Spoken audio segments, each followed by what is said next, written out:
नमस्कार, मैं सौरभ, सहायक अध्यापक एलटी गणित, राजकीय इंटर कॉलेज सत्यों, ब्लॉक लमगड़ा, जनपद अल्मोड़ा में कार्यरत हूँ। हमारा जो चैप्टर चल रहा है रोटेशनल मोशन, उसमें हम लोग आज पढ़ेंगे moment of inertia and total kinetic energy of a rolling circular disc under pure rolling. मतलब कि हमें एक जो डिस्क है जो प्योर रोलिंग की अवस्था में है उसका एमआई निकालना भी सीखेंगे, और उस दौरान उसमें कितनी काइनेटिक एनर्जी होगी जब वो रोल कर रही होगी उसका मूल्यांकन या उसका चर्चा करेंगे उस पर। आइए बच्चों, आज हम लोग मोमेंट ऑफ इनर्शिया पढ़ रहे हैं और टोटल काइनेटिक एनर्जी पढ़ेंगे सर्कुलर डिस्क की। इसमें प्योर रोलिंग प्लस ट्रांसलेशन होगा। थोड़ा सा इसको समझते हैं कि ये प्योर रोलिंग और ये सामान्य रोलिंग में क्या अंतर होता है। इसका समझना बड़ा सरल है। जैसे मान लिया ये बॉडी है, ये कोई बॉल है, रोल कर रही है। कई बार क्या होता है कि रोल करते करते चीजें स्लिप भी करती हैं, तो इसको प्योर रोलिंग नहीं कहते हैं। तो हमने क्या टॉपिक लेना है कि बॉडी रोल भी कर रही है और वो ट्रांसलेशन भी कर रही है, यानी कि उसमें स्लिपिंग नहीं होगी। नो स्लिपिंग या स्लाइडिंग जिसे कहते हैं, कि बॉडी स्लिप नहीं करेगी। अब ये जानते हैं कि इसका पहले तो देखते हैं कि डिस्क का मोमेंट ऑफ इनर्शिया होगा कैसे। तो सबसे पहले तो ये जानना जरूरी है कि डिस्क क्या है। तो ये जो मैंने पकड़ा है, देखिए ये एक डिस्क है। इसकी थिकनेस आप देखिए बिल्कुल नेग्लिजिबल है, तो इसको कहते हैं डिस्क। अच्छा, अब इस डिस्क को भी देखते हैं। ये डिस्क किस किस तरह से रोल कर सकती है। एक तरीका तो ये है कि मैं इसके सेंटर से एक एक्सेस, देखिए ये भी है रोलिंग कि जो सेंटर से जा रही है और इसके परपेंडिकुलर है। एक तरीका ये भी है। एक तरीका ऐसा भी हो सकता है कि बॉडी ऐसे रोल करे, इसके टेंजेंट में और परपेंडिकुलर हो। एक तरीका ये भी बन सकता है, जैसे ये डायमीटर है और ये डायमीटर के अलॉन्ग ऐसे रोटेट करे। तो कई तरह से रोलिंग हो सकती है। तो हमारे पास बेसिक कंसेप्ट हम दो ही लेके चलेंगे। जो बेसिक होती है वो ये, एक तो ये परपेंडिकुलर वाला और सेकंड होता है डायमीटर के अक्रॉस। तो अब पहली चीज आती है कि हम इस डिस्क का निकालेंगे कैसे मोमेंट ऑफ इनर्शिया। तो पहला क्या था, जो सेंटर से जाती है, axis passes through centre at perpendicular to the plane of disc. तो इसकी कंसेप्ट कैसे शुरू होगी देखिए। अब तो पहले हम पहला टॉपिक ले लेते हैं, perpendicular to the plane and passes through the centre. अब मैंने देखिए डिस्क में इस सोर में कुछ ऐसा बना रखा है।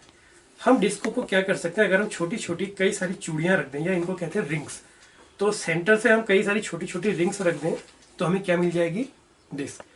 ध्यान देना, एक रिंग ये थी, फिर एक रिंग थी। इस तरह से मैं कई सारी कंसेंट्रिक रिंग्स एक के ऊपर एक रखते जाऊं तो क्या बन जाएगी, डिस्क प्राप्त हो जाएगी। तो डिस्क किससे मिलकर बनी होती है, छोटी छोटी रिंग्स से। आप ऐसे डिस्क का फिगर बना सकते हैं, इसका सेंटर हो और इस तरह से इसमें कई सारी ये रिंग्स हो सकती हैं। अब डिस्क की मास डेंसिटी की बात आई। डिस्क में मास डेंसिटी कौन सी होती है, सिग्मा एरिया वाली होगी, सरफेस डेंसिटी। तो सिग्मा मास अपॉन, अब सपोज करिए डिस्क का एरिया अगर रेडियस हमने आर मान ली, तो इसकी मास डेंसिटी होगी पाई अपॉन आर स्क्वायर। तो अब हम करेंगे कैसे, हमारी कंसेप्ट क्या बनेगी निकालने की, इसको समझते हैं। हम एक डिस्क में एक रिंग मिलकर बन रही है, तो हम एक रिंग का उसके सेंटर से जाने वाली और परपेंडिकुलर एक्सेस के अक्रॉस एमआई निकाल लेंगे और इन रिंग्स को यहां से लेके यहां तक इंटीग्रेट कर देंगे तो हमें क्या मिल जाएगा, पूरी की पूरी डिस्क के थ्रू मोमेंट ऑफ इनर्शिया। अब मान लिया कि ये जो एक रिंग हमने यूम कर ली है, इस रिंग की रेडियस हमने स्मॉल आर ले ली और हमारे जो डिस्क है उसकी रेडियस हमने कैपिटल आर है। तो ये जो रिंग है, इस रिंग की रेडियस, अब आप देखिए इस तरह की रिंग बन रही है, इसकी रेडियस है आर। अब इसका मास निकालना है, तो मान लिया इसका मास हमने डीएम मान लिया। हम इसको लिख सकते हैं 2 pi R into d R. D R क्या होगी, इस रिंग की thickness into mass density sigma. तो ये तो हो गया इस रिंग का मास।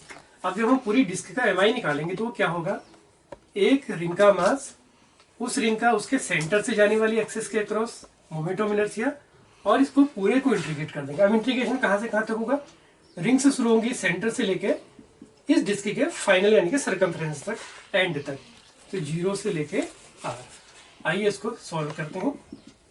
तो 0 टू r dm की जगह आ गया 2 pi small r dr, sigma की जगह लिख देंगे m upon pi r square, और ये हमारा साथ में r स्क्वायर।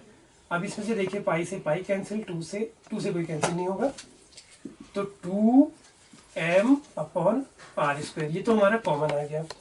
अंदर बचा 0 टू r क्यूब dr, इसको सॉल्व करते हैं तो ये आ गया twice m upon r square, और इसका इंटीग्रेशन हो गया r to the power 4 upon 4 limit 0 to r, तो ये आ गया 2m upon r square, r to the power 4 upon 4, इसको कैंसिल कर देंगे तो ये r स्क्वायर बचेगा, 2 से 4 भी 2 टाइम कैंसिल, तो ये i जो आ गया ये आ गया mr स्क्वायर बाई 2, और इसको हम चाहे तो i या i p भी लिख सकते हैं, जो ये डिनोट करेगा कि वो सेंटर से आने वाली एक्सिस है और उसके परपेंडिकुलर है। तो बच्चों ये तो पहला टॉपिक था। अब हम इसका दूसरा टॉपिक देखेंगे जब हम डायमीटर के अलोंग निकालेंगे। आइए बच्चों अब हम सीखेंगे कि इसका डायमीटर के अलोंग कैसे मोमेंट ऑफ इनर्शिया निकालेंगे। तो ये तो हमने निकाल चुके हैं परपेंडिकुलर एक्सिस के अक्रॉस।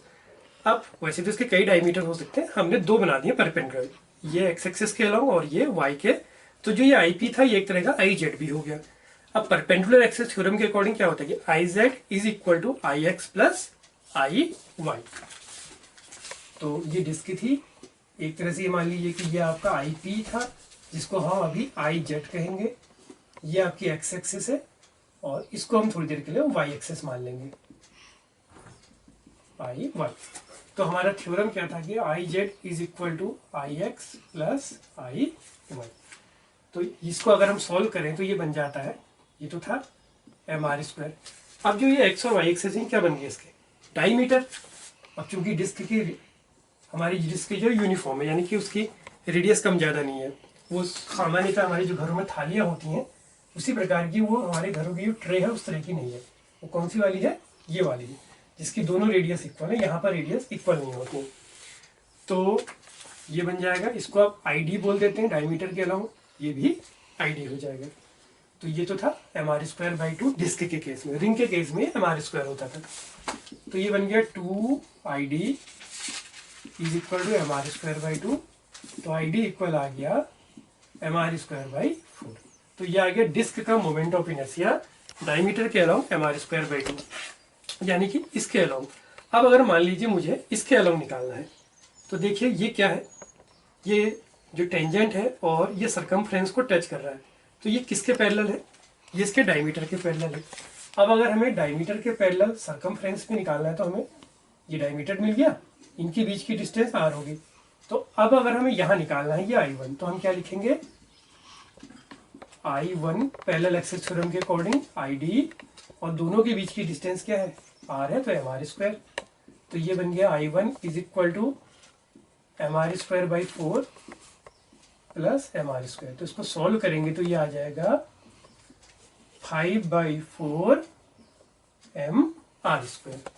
इसी में अब अगर मान लिया हमें ऐसा निकालना होता, सपोज कीजिए एक और टेंजेंट है, ये भी सरकमफ्रेंस को टच करते हुए जा रही है, लेकिन ये किसके पैरेलल है, अब की बार ये इसके पैरेलल होती है।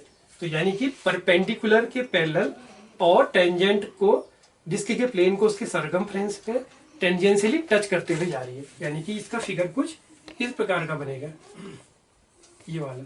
तो माना मैंने इसको I2 कह दिया, तो ये IP के पैरेलल है, फिर वही दोनों के एक्सिस के बीच की डिस्टेंस परपेंडिकुलर R हो गई। तो I2 is equal to IP plus M R square. तो ये हो गया M R square by 2 plus M R square, तो ये आ गया 3/2 एम आर स्क्वायर। तो इस तरह से आप किसी भी, ये डिस्क ही नहीं, सर्किल हो गया है, इलिप्टिकल शेप का भी निकल सकता है, सिलेंडर का निकल सकता है, हॉलो स्फीयर, किसी का भी हम निकाल सकते हैं। हमें ये थ्योरम्स को यूज करना आना चाहिए। और ये सबसे डिफिकल्ट चैप्टर होता है पूरी की पूरी मैकेनिक्स का, क्योंकि इसमें इतने सारे टॉपिक्स हैं, इतने सारे कंडीशंस होती है कि जो निकालना बड़ा मुश्किल होता है। लेकिन अगर हम इस लॉजिक को समझें और थोड़ा सा फिगर का विजुअलाइजेशन करें तो ये इतना मुश्किल भी नहीं है। आइए अब हम इसके बाद इसकी काइनेटिक एनर्जी को पढ़ेंगे। आइए अब हम लोग डिस्क की काइनेटिक एनर्जी पढ़ेंगे। जैसे जब ये रोल करते हुए जा रहा है, ये इसको कहेंगे प्योर रोलिंग। इसमें स्लिपिंग वाला केस क्या होता है कि जैसे रोल करे और ऐसे चले जाए, ये रोल करे ऐसे चले जाए, ये रोल कर रहा है, इसको कहते हैं प्योर रोलिंग नहीं होती, इसको कहते हैं रोलिंग विद स्लिपिंग। हम फिलहाल कैसी रोलिंग पढ़ेंगे, ये वाली। अब देखिए जब ये रोल कर रहा है तो क्या हो रहा है, इसका जो डायमीटर तो खुद ही फिक्स नहीं है, ये तो खुद लगातार मूव कर रहा है, तो इसकी जो रोलिंग है वो डायमीटर के अलोंग तो है नहीं, वो किसके अलोंग होगी, देखिए ये वाली एक्सिस देखिए बिल्कुल अनमूव है, तो इसकी रोलिंग किसके अलोंग है, अ लाइन पासेस थ्रू या an axis passes through its centre at perpendicular to the plane of disc. ये तो अब हम इसकी काइनेटिक एनर्जी निकालेंगे, इसको कहेंगे प्योर रोलिंग केस। तो वो क्या होगी, मान लिया ये डिस्क v वेग से मूव कर रही है, v वेलोसिटी से, मास इसका m है और रेडियस हमने मान लिया r। तो इसमें दो तरह की एनर्जी होंगी, ट्रांसलेशन प्लस रोटेशनल। ट्रांसलेशन तो ठीक होगी, हाफ mv²। अब बात है रोटेशनल की, तो रोटेशनल का जैसे फॉर्मूला होता है 1/2 I ω²। अब डिस्क का आई किसके अलोंग लेंगे, क्योंकि डिस्क किसके अलोंग मूव कर रही है, आई पी के अलोंग या आई जेड कहें इसको, सेंटर से जाने वाली और परपेंडिकुलर। तो यहाँ हम आई की जगह पर क्या ले लेंगे, आई पी, और ओमेगा की जगह पर v²/r²। अब हमें पता है आई पी कितना होता है इसका, mr²/2, तो v²/r², ये कैंसिल हो गया, तो mv²/4। अब इसकी वैल्यू यहाँ रख देंगे, तो इसका एलसीएम लेके सॉल्व कर लें, तो ये हो जाता है 2mv² प्लस mv², यानी कि यह काइनेटिक एनर्जी आ गई 3/2 mv²। तो बच्चों आशा करता हूँ कि आपको ये मोमेंट ऑफ इनर्शिया इसका निकालना भी होगा, काइनेटिक एनर्जी भी निकालनी है होगी। मेरा उद्देश्य सिर्फ आपको एक आइडिया देना था कि कैसे इन प्रॉब्लम्स को सोल्व कर सकते हैं। तो आप इसका अभ्यास कीजिए, कंडीशन लगाइए, फिगर हो सके तो फिगर बनाइए, नहीं तो उसको विजुलाइज भी कर सकते हैं, जैसे आपको उचित लगता है। Thank you.